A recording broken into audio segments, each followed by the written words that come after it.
সম্মানিত ভাই এবং বোনেরা, বাংলাদেশ আমাদের সকলের জন্মভূমি। আর এই দেশে আমরা ফ্যাসিবাদের ছায়াও দেখতে চাই না। ফ্যাসিবাদ এখন যদি নতুন কোনো জামা পরে আমাদের সামনে আসে, 5 আগস্ট যে পরিণতি হয়েছিল সেই নতুন জামা পরা ফ্যাসিবাদের একই পরিণতি হবে।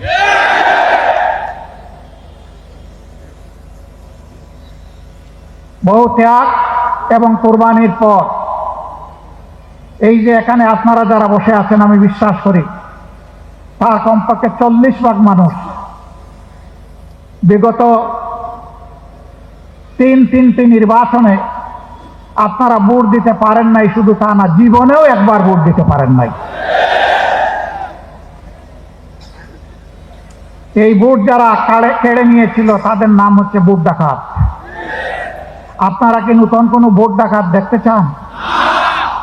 আমরা নতুন কোনো ভোট ডাকাত দেখতে চাই না। এই 40 ভাগ যুবক আপনাদের হাত ধরেই বিপ্লব হয়েছে, অভ্যুত্থান হয়েছে, যার কারণে আজকে এখানে দাঁড়িয়ে কথা বলতে পারছি। আপনাদেরকে সেলিউট। আজকে আপনাদের শেষ হয়ে গিয়েছে।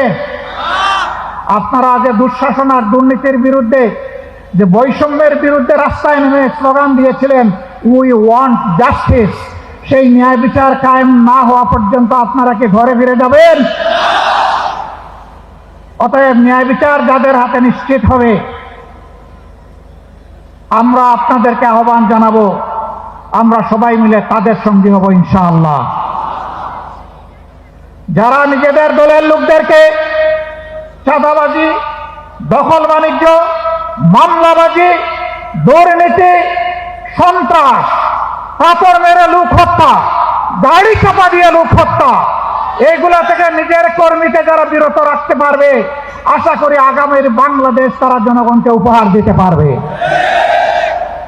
আর যারা এগুলো পারবে না, তারা যত রঙিন স্বপ্ন জাতিকে দেখাবেন, জাতি তাদের এই মতলব বুঝতে জাতির মোটেই কোনো অসুবিধা হবে না।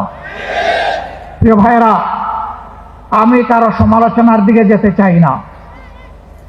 কেন চাই না জানেন? আমি যখন ডান দিকে, বাম দিকে, সামনে, পিছনে চোখ মেলে তাকাই, তখন অন্তত ছোট্ট একটা জায়গাতে গিয়ে শান্তি পাই। যারা ফ্যাসিবাদ কায়েম করেছিল এবং তাদের যারা মূল দূষর ছিল, এখন তাদেরকে দেখতে পাই না। এখন আছেন তারা যারা ফ্যাসিবাদের জাতাকলে পিষ্ট হয়েছিলেন। তাদের প্রতি, সকলের প্রতি আমাদের বিনয়ী অনুরোধ, ফ্যাসিবাদের যে কষ্টটা আমরা আপনারা সকলে ভোগ করেছি, মেহেরবানি করে এই কষ্টটা কেউ আর জনগণকে দিবেন না। আমার সামনে উপস্থিত প্রিয় মিরপুর এবং কাফরুলবাসী, আমি আপনাদের প্রতি গভীর কৃতজ্ঞতা জ্ঞাপন করছি। মূল্যবান সময় কোরবানি করে আপনারা এখানে হাজির হয়েছেন আমাদের দুটি কথা শোনার জন্যে। মহান রব্বুল আলমিনের দরবারে শুকরিয়া আদায় করছি, তিনি এরকম একটি আয়োজনে আমাদেরকে আজকে হাজির হওয়ার তৌফিক এনায়েত করেছেন। আমি গভীর শ্রদ্ধার সাথে তাদেরকে স্মরণ করছি। 15.5 বছরের ফ্যাসিস্ট আমলে সূচনা থেকে শেষ পর্যন্ত যারা লড়ে গেছেন, জীবন দিয়েছেন, আহত পঙ্গু হয়েছেন, বারবার কারাবরণ করেছেন, চাকরি হারিয়েছেন, বিভিন্নভাবে নির্যাতিত হয়েছেন, আমি আজকে এই জনসভা থেকে তাদেরকে গভীর শ্রদ্ধার সাথে স্মরণ করছি। বিশেষভাবে স্মরণ করছি 24 জুলাইয়ে যারা গগনভেদী আওয়াজ তুলে ফ্যাসিবাদের তত্ত্বের তাউসকে কাঁপিয়ে দিয়েছিল, তছনছ করে দিয়েছিল, ফ্যাসিবাদকে বাংলাদেশ থেকে তাড়িয়ে দিয়েছিল। আমি তাদের প্রতি বিশেষভাবে শ্রদ্ধা নিবেদন করছি। যারা জীবন দিয়েছেন, আল্লাহ তাদেরকে শহীদ হিসাবে কবুল করুন। যারা আহত হয়েছেন, আল্লাহ পাক তাদেরকে সুস্থতার নিয়ামত দান করুন। যারা দফায় দফায় কারাবরণ করেছেন, বিভিন্নভাবে নির্যাতিত হয়েছেন, রব্বুল ইজ্জত তাদেরকে দুনিয়া এবং আখিরাতে সম্মানে ভূষিত করুন। প্রিয় দেশবাসী, একটু আগে আমার হাতে একটা প্রতীক তুলে দেওয়া হয়েছে। এই প্রতীক বড় ভারী। এই প্রতীক হচ্ছে ইনসাফের প্রতীক। আমাদের সমাজে সব ধরনের বৈষম্য, দুঃশাসন, দুর্নীতি, এই সবগুলার মূল কারণ হলো ইনসাফ না থাকা। এই ইনসাফ যদি থাকতো তাহলে সমাজে দুর্নীতিবাজরা, লুটেরারা, ডাকাতরা ব্যাংক ডাকাতি করে জনগণের সম্পদ লুটপাট করে এই দেশ থেকে নিরাপদে পালানোর সুযোগ পেত না। দেশে দেশে তারা বেগমপাড়া করতে পারতেন না। বাংলাদেশের বুকে সন্ত্রাসের রাজ্য কায়েম করতে পারতেন না।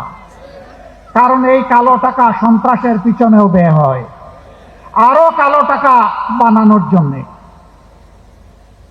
আজকে আমি এখানে অনেকের মাথায় লাল টুপি দেখতে পাচ্ছি। এই লাল টুপিগুলো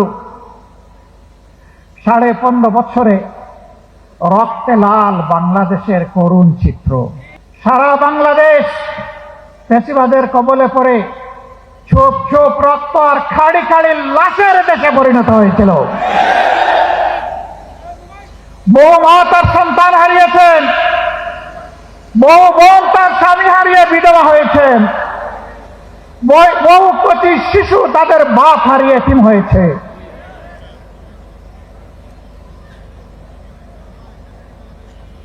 শুধু তাই নয়, আমরা জানি ইতিহাসের কলঙ্ক রচনা করে বাংলাদেশের জায়গায় জায়গায় আয়নাগর গড়ে তোলা হয়েছিল।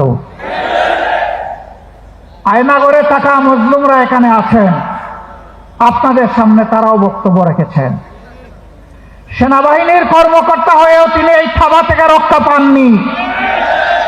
উচ্চ আদালতের একজন আইনজীবী হওয়া সত্ত্বেও তিনিও রক্ষা পাননি। রাজনৈতিক কর্মীরা তো রক্ষা পাই নাই।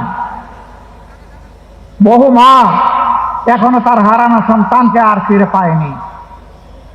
বহু বোন তার স্বামীর অস্তিত্ব খুঁজে এখনো, বহু সন্তান এখনো বাপের আগমনের অপেক্ষায় আছে। আমরা জানি না তারা বেঁচে আছে কিনা, কিন্তু মানবিক হিসাব নিকাশ বলে সম্ভবত দুনিয়ায় আর তারা নাই। তাদের আত্মীয় স্বজনরা জানেন না তাদের কবরগুলা কোথায়। আমরা সেই দুঃখী পরিবারগুলোর প্রতি আজকে সংহতি জ্ঞাপন করছি।